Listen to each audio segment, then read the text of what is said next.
من ناوم مامۆستا محەممەد یارەمە دەرسی پۆلی 8 ماتەماتیک بە لاتینی دەڵێنەوە. مۆزوعی ئەمڕۆژمان پارالال doğrular. Paralel doğrular. Paralel doğrular berdəvarımızdır. Bu doğru, bu doğru. Neyden bilinir ki bunlar paraleldir? Bu sehme göre. Bu iki sehem var ise yani bunlar paraleldirler. Tamam, bu iki doğru, üçüncü doğru geldi, her ikisini kesti. Eğer iki doğru paralel ise, üçüncü kessin her ikisini, o zaman bazı şeyler bizde üz verir. Önemli olanlar kim? İlişkiler bu açıdan, bu açının toplamı eder 180 puan. Yani açı A artı açı B eşittir 180 puan. Aynı zamanda da bu açı ve bu açının ölçüleri toplasan yine eder 180 puan. Önemli olan bu. Eğer bunlar paralel olmasalar, bunlar etmezler, toplamları etmez 180 puan. Yani şarttır bunlar paralel olsun ki bunların toplamı 180 puan olsun. Peki bunun üzerinde soru nasıl bizim için gelir? Soru örneği mesela bizim iki paralel doğru var. Üçüncü geldi her ikisini kesti. Bu açının ölçüsü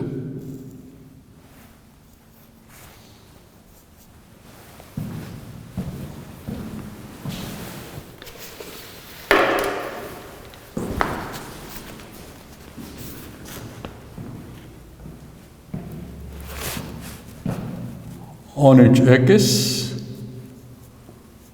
bu da 23x. Peki x'in değerini kaç?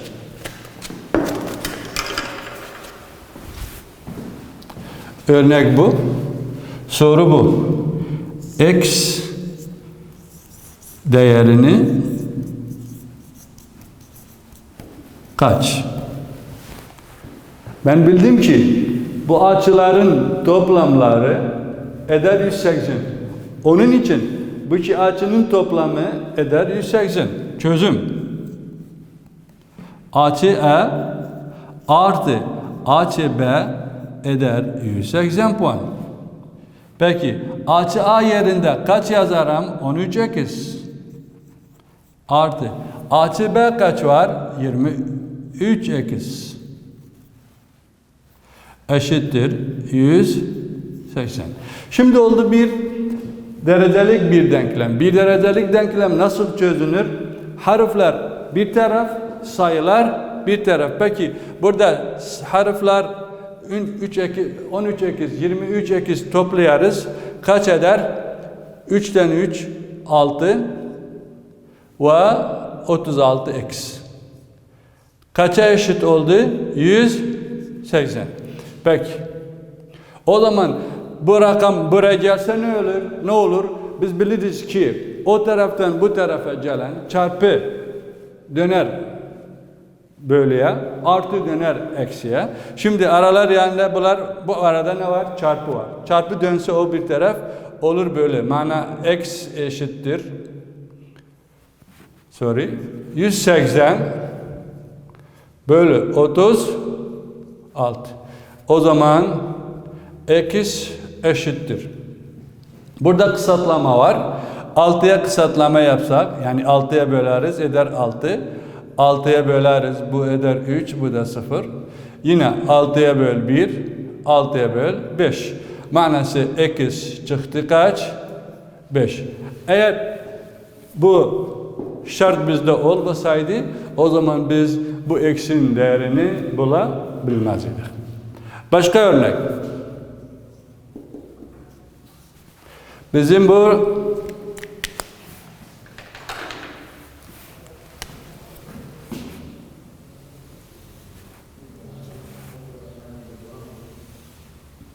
paralel iki doğru. Üçüncü doğru her ikisini kesti. Burada 70 puan var. Peki burada kaç var? Soru işareti. Çözüm. Biz biliriz ki eğer bunlar paralel iseler bu iki açının ölçüsü 180 puan eder. Peki bu kaç? O zaman bu açı eder. Farz eyle bu yerinde biz x koyarız. Bunun yerinde biz bir y koyarız. Yok x kere y olsun. Y artı 70 eder 180. Koralake'ye göre. Koralake'ye göre y artı 70 eder 180. Peki y kaç eder? Y eder 180 eksi 70. O zaman y eder 0 eksi 0 0 8 eksi 7 1. Burada da 1 kaldı. Yani y'in değerini çıktı 110. Manası paralel iki doğruda ilişkide bizde ne var? İç açıların toplamları eder 180 puan. Bu bir. İkinci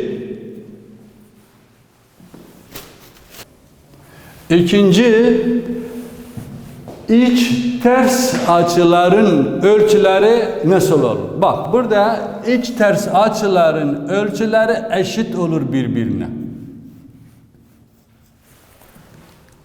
Bu yüzden bu ölçüleri eşit olur. Aynı zamanda da bu yüzden bu da aynen ölçüleri eşit olur. Yani buna ne diyorlar? İç ters açıların ölçüsü eşit olur. Peki bunun üzerinde soru nasıl gelir? Soru bu şekilde gelir.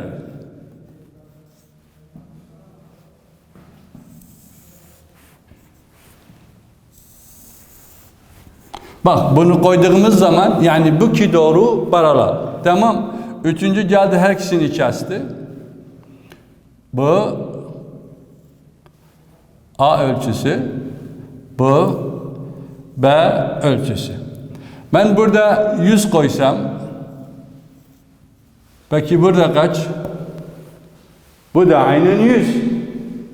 B ölçüsü yine eşittir 100 puan. Burada da olsaydı aynı.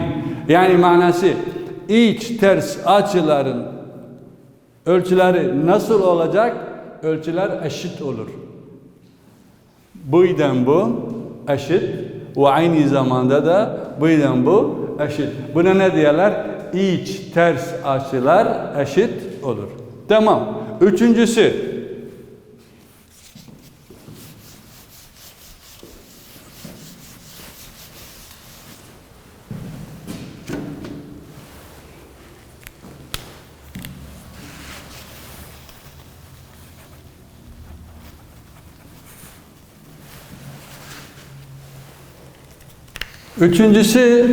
bu açıdan bu açı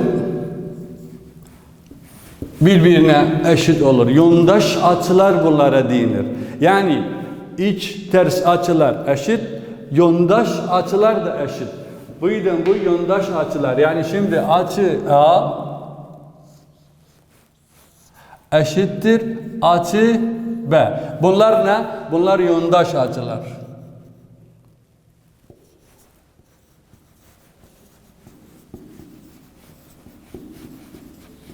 Yondaş açıların ölçüleri yine eşittir. Manası birinci iç açıların toplamı 180, ikinci iç ters açılar eşit, üçüncü yondaş açılar ölçüleri eşit. Bunun üzerinde de bir örnek yazarız.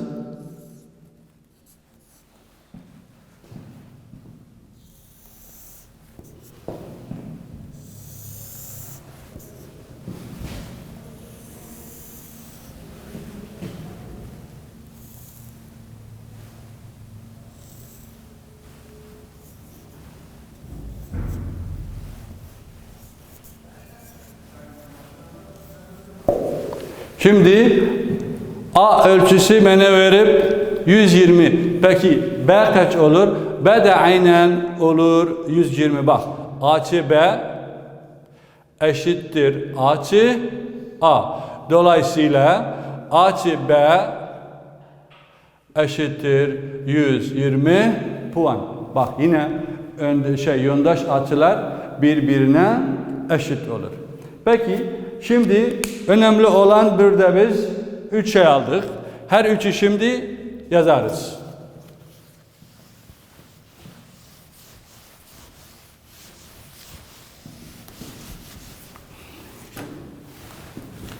Rakam 1 iç açıların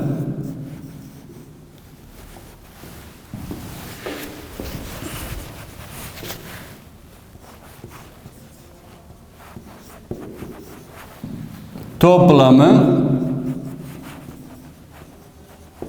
eşittir 180 puan. Bu rakam 1. Rakam 2. İç ters açılar eşittir. Rakam 3. Yondaş açılar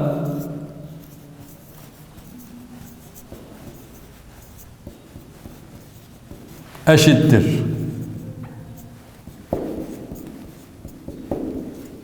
Manası bu şeyde, bu konuda paralel iki doğruda ne öz verir bizde?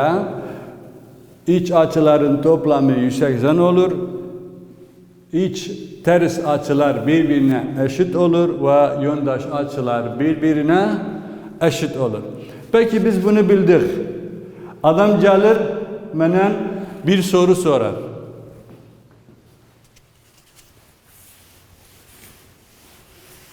Soru bu.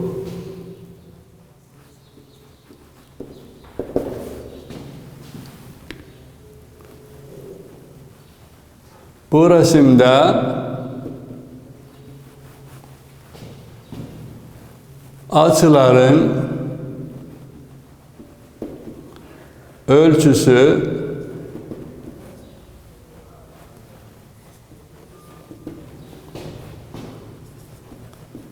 bulunuz. Resim bu.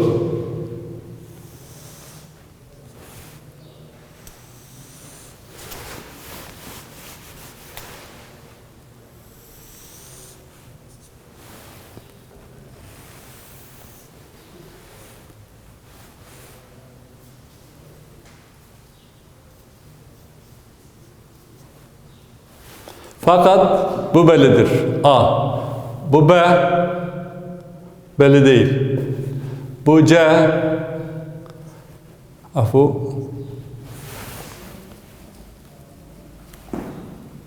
Belli değil. Bu D. Belli değil. Bu E. Belli değil. Bu H. Belli değil. Bu K belli değil. Manası bizde 8 açı var. Bu 8 açıların fakat bir tanesinin ölçüsünü biliriz. Kalan hepsi belli değil olur biz bunu biliriz. Kiminle biliriz? Bu 3 taneyle. Rakam 1 bak çözüm.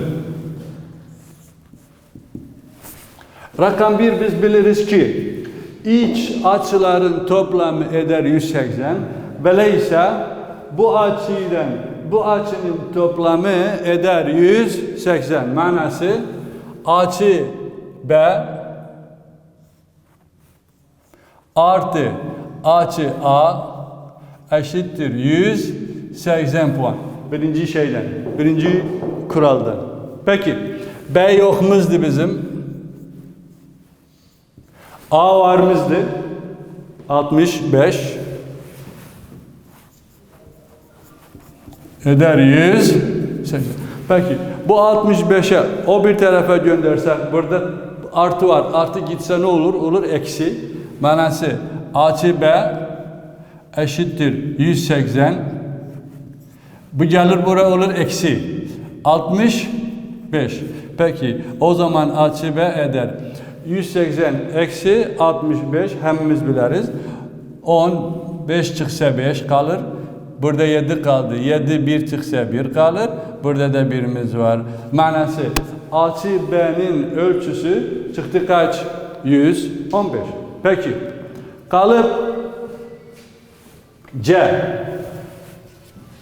Burada yazmışız biz yondaş açıların ölçüleri eşittir. Peki C'den A birbirine eşittir. O zaman açı C eşittir açı A. Böyleyse açı C eşittir. A kaç idi zaten? 65 idi. Manası bu da eder 65. Peki bunu bulduk. Bunu da bulduk. Kim kalır? Şimdi B'den C iç ters açılar. Bak burada varımızdı. İç ters açılar birbirine eşittir. O zaman açı E eşittir açı B. Açı E eşittir açı B. Peki açı E eşittir. B biz bulduk kaç? 115. Manası bu da eder 115. Manası bunu da bulduk. Peki E ile D yondaş açılar. Yondaş açılar. Böyleyse açı D eşittir açı E. Böyleyse açı D eşittir. E'yi bulmuşuz kaç? 115. Bu da eder 115. Peki bunu da bulduk. Kalıp buradaki koyduğun G'dir. G ile E yine ters iç ters açılar. Onlar da eşit olurlar. Açı G eşittir açı A. Açı G eşittir. A zaten bize veripti. Soru özü bize veripti. 65. Manası bir de çıkar 65. Bunu da bulduk. Kim kaldı? H ile K kaldılar. Peki H ile G birbirine eşittir yondaş açılar. O zaman açı H eşittir açı G. Peki biz G'yi bulmuşuz. Kaçtır? 65. Manası açı H eder 65. Bunu da bulduk. Kim kaldı? Sadece bu kalır. K. Peki K'den B yondaş açılar zaten. Biz burada demiştik yondaş açılar birbirine eşit. Böyleyse açı K eşittir açı B. O zaman açı K eşittir. Biz B'yi bulduk arkadaşlar. B kaç? 115. Manası bu da oldu 115. Bunu da bulduk. O zaman bizde 8 açı var. Bu 8 açının birisini bize verdi ama biz hepsini bulduk. O 7 açının ölçüleri bulduk. Kimiyle? Bu 3 kural. İlişkide bunu kullandık. B'yi bulduk. Sonra ister iç tersi kullanırsan kalanı bulasan ve ister yondaş kuralı kullanırsan ama her ikisinde ihtiyacımız var zaten. Onun için her ikisini kullandık. Ama bir ilişkide iç ters kullanırsan sonra yondaş ya da ilişkide yondaş kullanırsan sonra iç ters fark etmez canım yani. Nasıl olsun olsun. El mühim sen açıların, ölçülerin güzel bir şekilde ve doğru bir şekilde bulasın. Bu bir soru. Başka sorular da edebiliriz. Bunun üstünde yazalım. Şimdi başka soru yazarız. Ama bunları daha sileceğim. Siz yazdınız yani.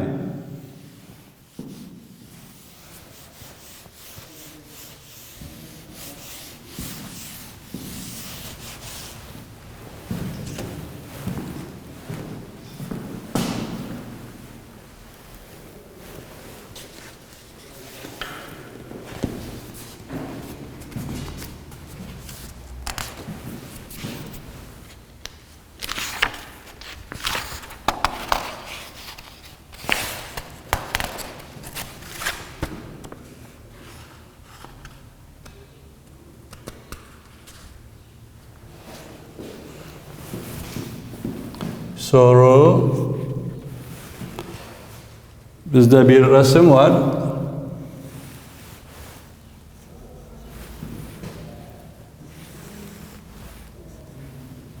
Bu her ikisi kasıp. Burada veribler A açısı bize eşittir 4x eksi 14.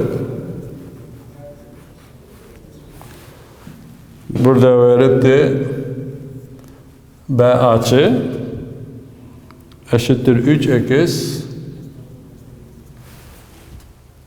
artı 12.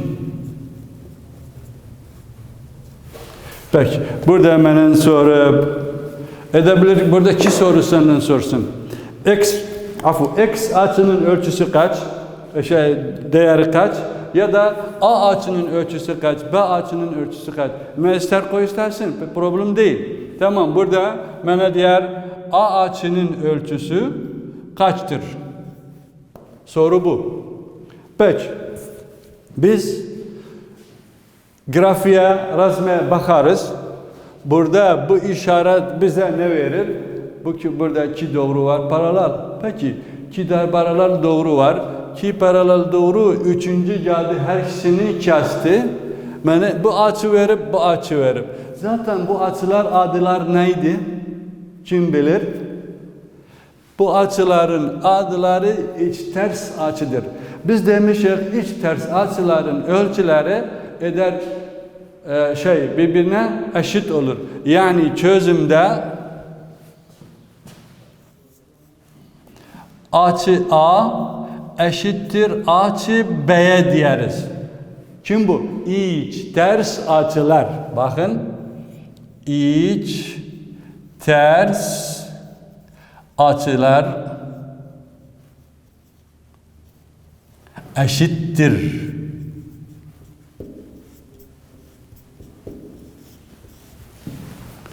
İkinci kural biz bunu derim. Peki ikinci kuralda bu iki açı birbirine eşit olur. O zaman bunlar birbirine eşit olur. Yani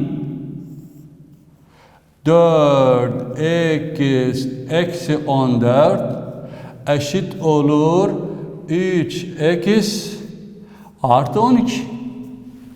Oldu bir derecelik bir denklem. Biz zaten bundan önce almışız bir derecelik bir denklem nasıl çözülür? Harf bir taraf, sayı bir taraf. Peki harfler burada kalsın. 4x.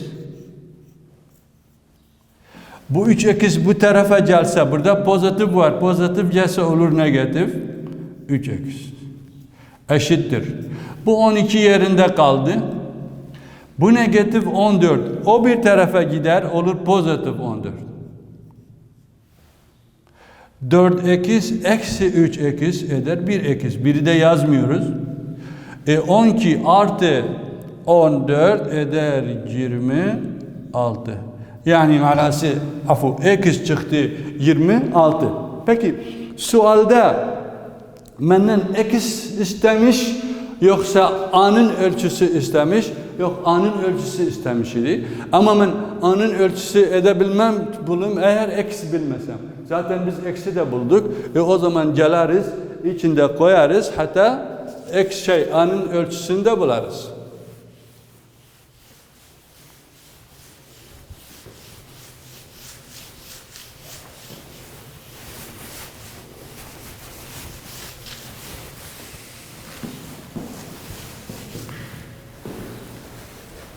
Tamam, diğeri açı A eşittir, bana veripti 4x eksi 12.